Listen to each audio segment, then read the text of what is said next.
So what I would like to try to talk about today is speaking Thai in Thailand. I've always wanted to make this video, and I haven't. It's been a couple of years since I've had the thought of doing this, and I haven't made it because it's a difficult. It's an odd subject. Here. This whole video started with a comment that I got on the channel a couple of months ago, and it reignited the idea to do this. And in a prior video, I talked about how many people in the periphery of my life here have been upset that I can speak Thai and speak it at a conversational level. I'm not fluent, but I can really speak it, and I can speak with just about anybody on almost anything. So I have some significant language ability, but again, not fluent. Okay, and this upsets some people. This upsets some people around me.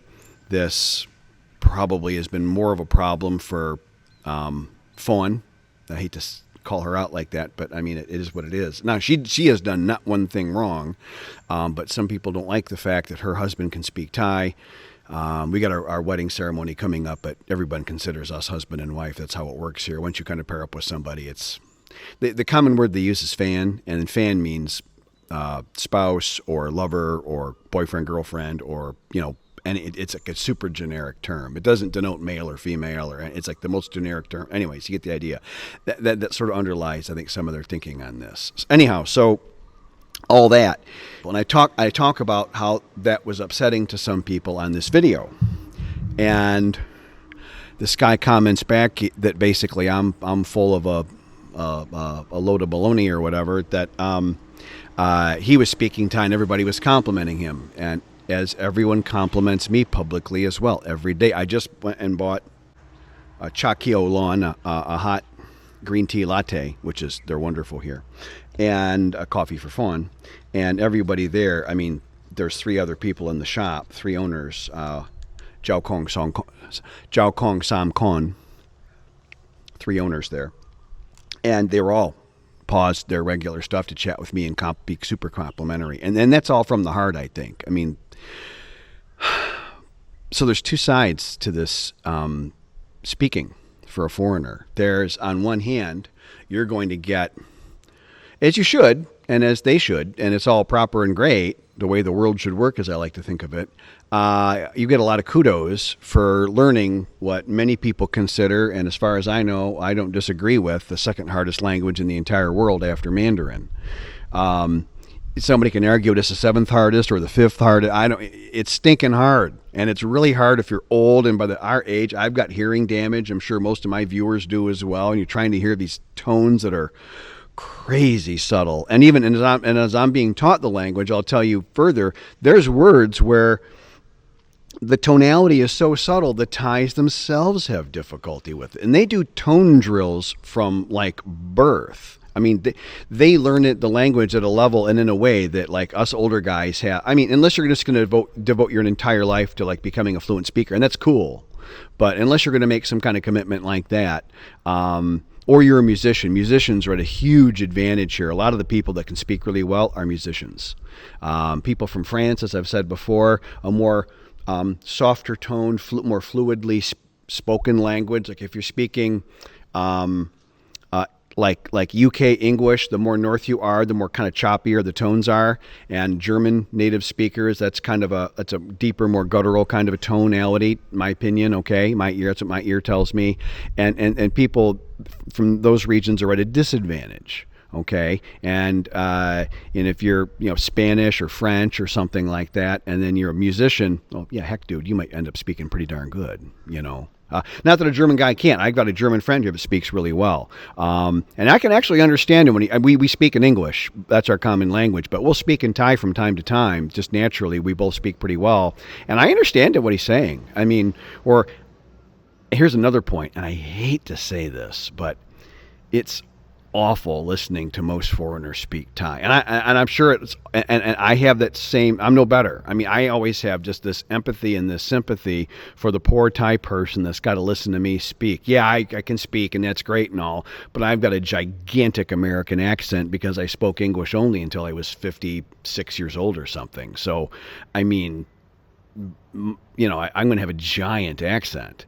Now I get compliments every day, poot chat, that I speak clear. Poot is speak, and chat is clear.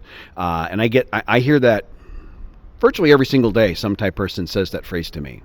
So I'm obviously doing pretty well, but I know that I don't sound anything like my Thai friends. Okay, let's be honest. And it's awful listening. So foreigners, they know I can speak and look up, they want to have a conversation in Thai with me, and it's like, oh my God, it's so hard for my brain because their tonality is so far off, and they've got their accent from their home country. I can barely understand when they speak English because they got a thick accent from wherever they're from. I was speaking with a really nice French couple the other night, and they were really sweet people, and I enjoyed the conversation, but, their English had this really thick French accent, and it was, I had to really focus my brain to understand when they said a word that I've known for 50 years, it's just the way it is. So imagine somebody with that accent speaking Thai, which is a language I've only known for 5. So it's weird. So here's the thing. So what's driving all this? Well, how does this happen? So, one, the language thing is maybe just sadly another good reason to avoid a lot of conversation with the foreigners here. It's great. Again, I'll just hit this lightly. Most people, the majority of people definitely come here for not good reasons. I think that's been well established on crime statistics and actuarial data. You can look up and search on the internet to your own satisfaction, but it seems to be a literal majority, 51% or more, come here for not really great reasons. You can sort that out for yourself, and you're welcome to disagree. That's fine. I've made my decision. That's how I see it. And on one hand, I don't like to be controlled by other people, so that means I'm going to be my natural, somewhat friendly self. Notice I said somewhat, because I am kind of old and cranky these days. But I try to be a generally friendly, pleasant guy and say hi to people when I bump into them or something like that. I said hi to that young couple at the restaurant the other night when Fawn and I were out dining. We were in Lao, which the Lao video will come up after this one. And or maybe before. And those are both good. I'm going to work on them simultaneously. Maybe not a good idea. We'll see. But there's that. So, but as far as like speaking, so who doesn't want you speaking Thai? It's Thai women. As far as I know, the men don't care. I've never had a social issue with I can't say never with a Thai man. Some minor jealousy or not really thrilled that they felt I was flexing, which I've never intentionally tried to show off or brag about how much I have or something. But I do ride a 1.5 million baht motorcycle around on a daily basis, and I call that the Gigaflex, and that's the only thing I don't like about my motorcycle. I wish I could there's a button on it and I could put the Klingon cloaking device on there and have it look like an ordinary motorcycle for everybody else and let me just enjoy it for what it is. It's like when I play my music and I want my music kind of loud, unless I'm home alone on my large property and I got a big Bluetooth speaker and I want to crank my music while I'm washing my bike or something, great. Otherwise, I don't like to bother people, and I'd rather not have people involved in what I'm enjoying, so I put my earbuds in. I can listen to all the Metallica as loud as I want, and then no one's the wiser and no one's looking at me or anything. I like my privacy, I guess, right?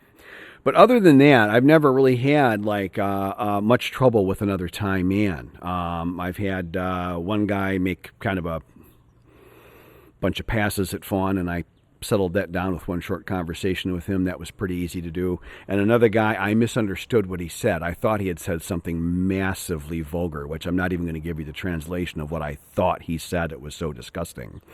And I was like, you have got to be effing kidding me. So I went and did some nonverbal communication with him, and he's still sore about it.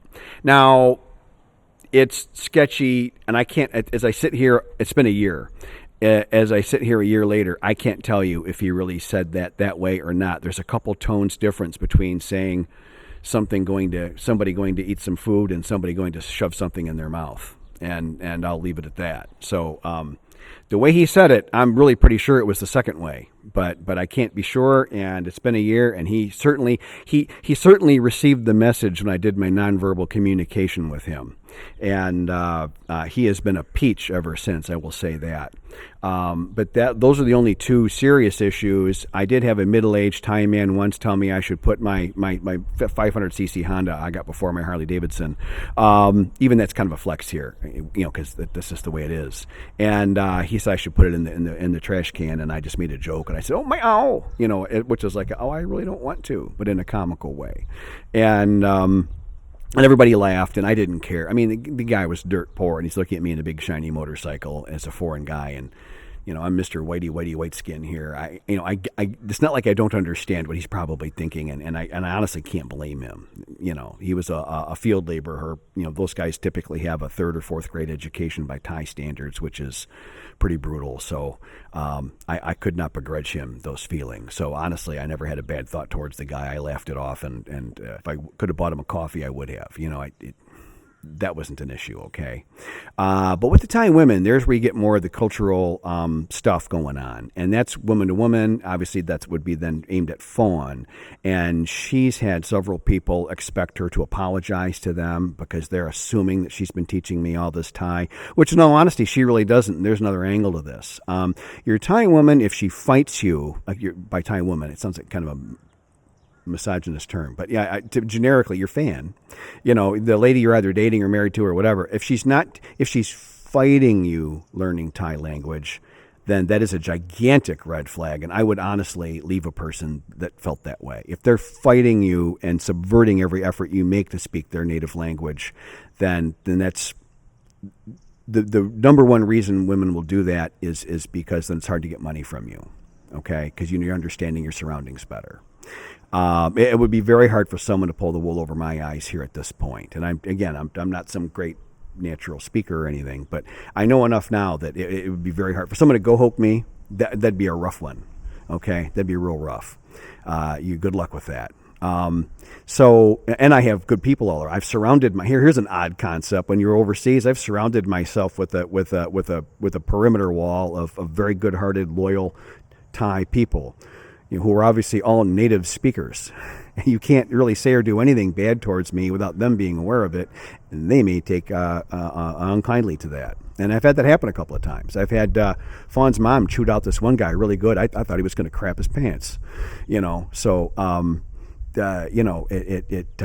it's nice to feel comfortable. So I feel very, very comfortable. I'm in a fortunate spot. But back to this not teaching you the language thing. That now, on the other hand, okay, you have to balance this. If I said if they're actively fighting you on it, that's a really bad sign. But they may not be super helpful. And the reason will be, keep in mind, social authority. A Thai woman's got much less. I call it much less social authority than a Thai man. Maybe that's you can decide for yourself on that. But what I mean by that is a Thai woman will tend to go along with whatever the Thai men near her say or tell her to do, almost even like a stranger, like not quite a stranger, but anyone even peripheral in their village or work or anything. In particular, if the man's a little bit older and of any kind of higher status, the Thai woman's going to be very deferential to whatever that guy says. And only until after that you've made a really good relationship with that girlfriend or wife of yours, then she'll push back and say, "Hey, heck no, that's my husband. You can buzz off," But you won't get to that level for a long time, and I think many foreign men here never get to that level.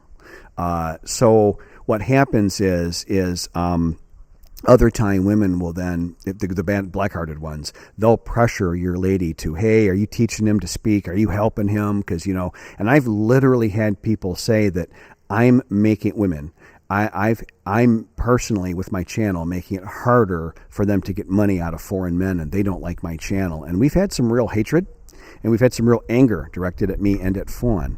And some of my Thai friends, I never name them, my secret weapons, we can think of them as my Thai friends here that help me understand all this stuff that I relay on the channel. Again, there's a lot of things on my channel. I get this comment all the time. People tell me that they don't, the subjects and the things that I cover, like you don't see it anywhere else on the internet, and that's one, because generally we're not allowed to, sort of the peek behind the curtain at the Wizard of Oz here, too much into the Thai culture, and then two, I think people don't really want to share it. It's kind of boring content. And my channel would be way bigger. I mean, I get the reports from my YouTube account all the time. I mean, they cram that stuff down our throats as content creators. And it's real clear they want me to make more bar girl videos and more about sex and stuff and all that. And I just do whatever I feel like doing, whatever I think will help a guy. As far as that goes, this channel makes a nice few bucks every month. It's kind of nice. And helps me a little bit of tailwind. But I live off my own money.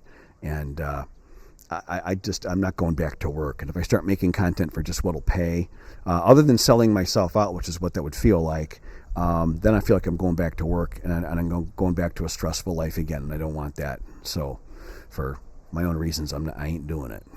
So, so back to this whole thing again. So while a woman might get pressure, or almost certainly will get a lot of, actually, I can guarantee you almost certainly will get a ton of pressure to not help you speak. But they should help you a little bit. They shouldn't be fighting you. But in public, it's all great. Oh, wow, you can speak. Oh, that's so great. Oh, good on you. Because of the culture here, the way you're not supposed to be like a black-hearted person running around trying to make it fight people from understanding their surroundings so they can't be stolen from. Like the black-hearted thing, that's not in public. That's not good to do. So in publicly, they can't do that. So publicly, some of the women who have really given Fawn a very hard time about teaching me to speak, and I mean a real hard time. I mean, really, I don't like to swear on my channel, but they've been really shitty about it, honestly. Those same women have been like, oh, Rob, man, they'll even throw me a word here and there and teach me to say a phrase or something. And they're teaching me correctly, because I'll immediately know if it's wrong, because I'll write it down. I can read and write Thai. I'll write it down in Thai, and I'll either show Fawn or my teacher the next day. And hang on. Got an unwanted little ant on my microphone there. Okay. So I know it's correct. So they're actually teaching me correct and useful Thai phrases and words, but only to show how good-hearted they are. But what their real feelings are is when I'm not around, Fawn's told me they've leaned on her really hard to absolutely stop this. They don't like it, and Fawn won't. Now Fawn's a really sweet, kind of a shy, timid, sweet little lady. You can probably get the vibe from the videos with her. And so she'll come to me and she's kind of upset. Sometimes she's come to me in tears about this. And I tell her, just don't worry about it. And if there's my big thing, if a lady's gotten really nasty with me, I had one lady get really nasty with me, super, super, super rude, just unacceptable. There's not a viewer on my channel that would have accepted the insults and behavior from her publicly, and I didn't either. It was really egregious. And I just was, ended up, I made a big scene in public, which you really shouldn't do, but I was pissed. And I just demanded to talk to her husband. I'll go and yell and scream and shove your husband around. We'll see how that works. And I meant it. And everybody knew I meant it. And I tell you what, she immediately zipped it. And she has literally never once made a rude comment to me again. And she was probably super sticky, sweet as pie to me for at least a year and a half after that incident. That's a rare occurrence. I don't recommend doing that. And that wasn't like me trying to brag how great and tough I was. Honestly, I just lost my temper, which you should never do. And it was a good scene, though. It was a pretty good scene. And a couple of my Thai friends later thanked me, kind of applauded me, because they all hate that lady and they're all tired of her. And but I shouldn't have done it. But you can only poke the bear so many times, for crying out loud. But so speaking Thai in Thailand, I mean, one, strong recommend. But it won't be easy because these complicating factors. You're going to have thick skin, and you're going to have to really want to learn the language. If you really aren't sure that you can speak it or not everybody physically can, you could arrange like a tonality test, like with Usani, my teacher, and I always put her stuff in the information that'll obviously be in this video as well. You could have her. You don't need to, but if you want to have in your mind a plan of, gee, I want to go all the way with this, you could have her test you with some tones and see what you can possibly make. And you won't be able to hear them all or speak them all the first try, but if you get 20% of them or 10% of them, you probably have the ability. Because what happens is, when I first heard Thai being spoken, I still kind of remember the first time I heard it being spoken. It was in the U.S., and all I heard was various forms of the vowel E. I swore to God the whole language was just 12 different variants of saying E, and obviously it's not. But I couldn't hear the tones, and there's obviously consonants, and I wasn't even hearing all I could hear. My brain was just overloaded with this crazy foreign language, like the most foreign thing I've ever heard spoken in my life. I mean, Chinese sounded more friendly to my ear, to be honest, but I've heard Chinese spoken in movies and stuff. I had some concept of it. This I'd never heard before. And then when I first arrived here, I could speak like strong basic Thai, asking for the bathroom and to turn left or right, and I like this, didn't like that, like stuff like that. And Usni does have a great program, I do have to say. And she doesn't pay me, by the way, anything to do any of this for her, just so you know. I just do this because it's the right thing. But she has a great program, and she will teach you the most critical words first, and then later on. And you'll learn the words for brother, sister, mother, and father right away. And it's like, why am I learning all this family stuff? Family is everything here. And you'll need to learn family words immediately, because everything is my brother, this, my sister, that. Everything. They are very, very family-oriented. You think Spanish people are family-oriented? Man, I don't know. I think Thais take it to another level. I could be wrong, but that's what it feels like. On arrival to Thailand, I spoke good basic Thai and all that, and that's fine. And then I still, when they were speaking conversationally, it still sounded like gobbledygook. I could not pick out specific words or vowels or consonants or syllables. I couldn't pick those. My ears and my brain just couldn't hear it. And after I was here about a year immersed, then I started to hear it. I had no idea what I was hearing, but I started to hear it. And this is common. If you study Thai for 2 or 3 years, you will start to understand maybe 10 or 20% of what is spoken around you. But you might have a half and half idea of what the conversation subject is. So at least you know they're talking about a bus or going to the beach or that they don't like you. You'll have some concept. And now 5.5 years in, and I've been at times a good student and at times a lazy student. I don't study this 8 hours a day, 5 days a week, okay? And if you go to the big Bangkok University and learn this, that's what you're going to be doing. You're going to be doing 10, 12 hours a day, 5, 6 days a week. That's a whole different kettle of fish. I'm just learning an hour or two here, hour or two there, maybe 3 to 5 hours a week. That's it. So that's a pretty lazy part-time student, okay? Anyway, so now when people speak around me, I virtually always understand what they're talking about, and I understand most or half the sentences or whatever. I mean, they speak very quickly, and they use Thai short, and your average Thai speaks 3, maybe 4 languages, and they mix them.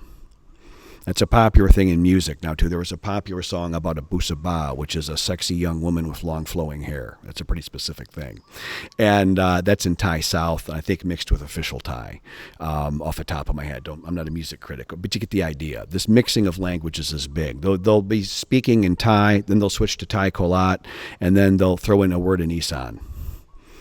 Now I have the ears. I recognize the Korat language when it's spoken, and I know some words of it, and at least I know like I know if someone's from here or not because I can hear how it's got a guttural, almost a musical tonality to it. Whereas official Thai sounds more like your Bangkok. If I could listen to a news report, any Thai news report is all official Thai. There's a law. It's all official Thai. There's no regional languages on the news, none. So if you want to hear official Thai anytime, turn on any Thai news, you're good. But anyway, so that's kind of how it works. So it is very difficult. It's a long journey, so you would have to enjoy it for the journey, which is what I'm doing. If you got a goal, I want to speak and I got to speak and I got to speak by 5 months from now, man. Unless you're a musician, and you've maybe. And you're maybe a native Italian speaker, a more flowing kind of a language. Good luck. That'll be rough. That's probably not possible. The quickest I've ever heard of anybody getting really good at this language is a couple of years, and those are young guys who are, let me check, musicians again. It's all those tones. It's those tones, and I've never worked with tones before. I can't sing nobody ever has wanted me to sing anything, believe me, and I have no tone ability at all, and I'm a math guy, not a language guy, so I'm probably the best case for this as far as how hard it can be. And 5.5 years in, I I talk with everybody, and it's been a pleasant 5.5 years. I ended up becoming best friends with my language teacher, Isan. She and I, we text back and forth almost every day. Sweet, sweet lady, great friend. When I have a real problem here, she's one of my go-to people for help, stuff like that. When I had a couple of relationship issues with Fawn, I went to Usani for its little woman advice there, and she gave me very good advice, and helped me kind of straighten things out with Fawn, which was sweet. It's like, what I mean, like that. So it's been, to me, I've enjoyed and am enjoying the journey. I've made several good friends through the language school because other guys that are learning to speak the language, they all show up, dressed nice. They're all kind of mild-mannered. There's no wild, shouty alcoholics, in the language school that I've ever seen. Well, maybe there was one, but nobody liked that guy. Literally true. There's one guy, like everybody's like, oh God, that guy. It was kind of funny. But you will get this kind of donut of people around your lady's life that there'll be some hatred and they'll pay a social price. So I try to keep that quiet. Here, I got a YouTube channel, but I don't really out Fawn much on what she helps, and she doesn't really give me a lot of formal instruction other than now I'm at a level where, for crying out loud, I mean, Fawn said this to one lady that chewed her out really good about 6 months ago. She goes, "What do you want me to do? He speaks Thai already. What am I supposed to do with him?" And they were like, "Oh, well, he's big, he's got his own money, and he speaks already. What do you think about? I'm going to spank him? What am I going to do? Put him in a timeout?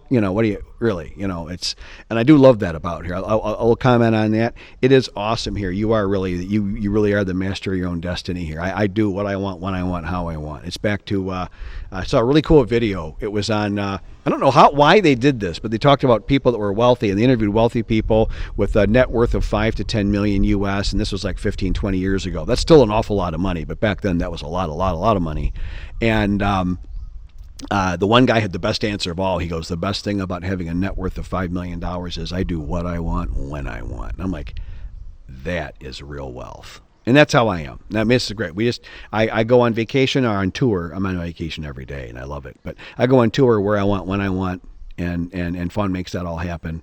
And I ask her and make sure something she likes too, of course. But you get the idea. It is just so sweet and lovely here to have this life. I really appreciate it every day. I've tried to be one of those guys, even though I was busy and I worked 70 hours a week as an entrepreneur and all that crap. But I've always tried to be the guy to stop at least for a little bit and smell the roses every day if I could think of it, and enjoy my life and not just blow through it like I think, unfortunately, most people do. And man, it's really easy to do now. It's just every day I appreciate how awesome it is here. This is so sweet. And I have the ability to afford a beautiful life for myself. I just couldn't afford it. Financially, I could not do back in my home country. Unfortunately, I get better health care here, which is really, that kind of pisses me off a little bit if I were to think about it. That's extremely unfortunate, but that's the state of the U.S. healthcare system these days, in my opinion. And then also the care I get from Fawn, from a traditional Thai Isan woman. Very hard to find a woman that good-hearted and kind and caring back in the West, in my opinion and in my experience. That's almost impossible to get. I mean, you got to really win the lottery, in my opinion, to find a lady like that. A lady like Fawn, to find that in the States, man, good luck. I wouldn't even suggest you try. That's a hard one. Where here, I just, Fawn, every day, what do you need? What are you doing? What can I do for you today? How can I make your day better? I mean, just incredible. I mean, I've never had anything like it, and I could never have anybody but a Thai woman again, ever. And punchline, the Lao women are really nice, but I think the Thai women are better. Anyways, that's speaking Thai in Thailand, and it's the two sides to it. Absolutely, totally, clearly two sides to it. You've got on one hand the people all around you praising you, and a lot of that's heartfelt. I'm not trying to take anything away from those people. A lot of that's heartfelt and then legit and genuine. And the black-hearted woman, of course, will go along with that publicly because they don't want to expose themselves. Because being a scammer, and I'm not going to say the word for scammer because that's a poisonous word here. To teach you that won't help you. But they don't want to be exposed as such because that does go against their culture. This is a good culture, and to steal and lie is not good. Last I checked, so they keep that quiet. But then, on the other hand, in private, a lot of those ladies get jealous, and maybe they're not scammers. They're just jealous that your lady's got a foreign husband that's, we're generally quite rich by comparison, and will provide for them and accept children and do all these things that generally they don't get. And out of jealousy, they'll say a lot of poisonous things to your lady. And they'll have to deal with that, and you should know that's going on, so you can be supportive and kind of considerate about how hard it is for them to teach you Thai, and maybe keep that on the quiet. Maybe do that more in your home, and not in public so much. Just a thought to not broadcast the fact that your wife is helping you with Thai, which she should be helping you a tiny bit. If she's totally stonewalling you, I really would move on, because the only people that will actually do that to that degree are the scammers. All right. But again, the overwhelming majority of all the people here are really nice. All the ladies are really nice. It's the tiny percentage that are these black-hearted people. And unfortunately, us as foreigners tend to blunder right into the black-hearted ones first. Almost everybody, every guy I've ever known, I mean, not every, but almost every, has stories of meeting all the wrong ladies first, because they find us, because they got the experience. The good ladies don't know what to do with us. They're afraid of us. I've said that before. And we don't tend to find them till later. All right, that's it. Goodbye. We were just at the Little Lao House for breakfast. Good breakfast. Excellent cold cappuccino, which I almost always order hot, but it's warm. And she very politely corrected me on overpaying and pointed to the Paudi bank that I had on the table. And I'm like, no, my chai, tip. And I had to force them to accept the tip. But there's too many cafes, too many restaurants. Yeah, it was $2 US, not even for the tip. Good point, thank you. And you give a lot of thanks for that here, I'll tell you. And here's just a couple of recent photos and one or two pics from the Lao trip. Here's just an everyday breakfast with Fawn. And here she is going over some facts and figures, looking at the cost of our travel and her upcoming wedding ceremony. She's very organized. Here we are in Udon Thani, a very nice city. A lot of Westerners, which I don't honestly care for, but a very nice city, lots of nice restaurants. And here we were back in Korat after the Lao trip, just at Nailed It Barbecue in Korat. Very, very nice little place. Way above average food quality at good prices. Quiet, quaint little shop. Thank you for watching my YouTube video. If you've watched this far, please consider hitting like and subscribe.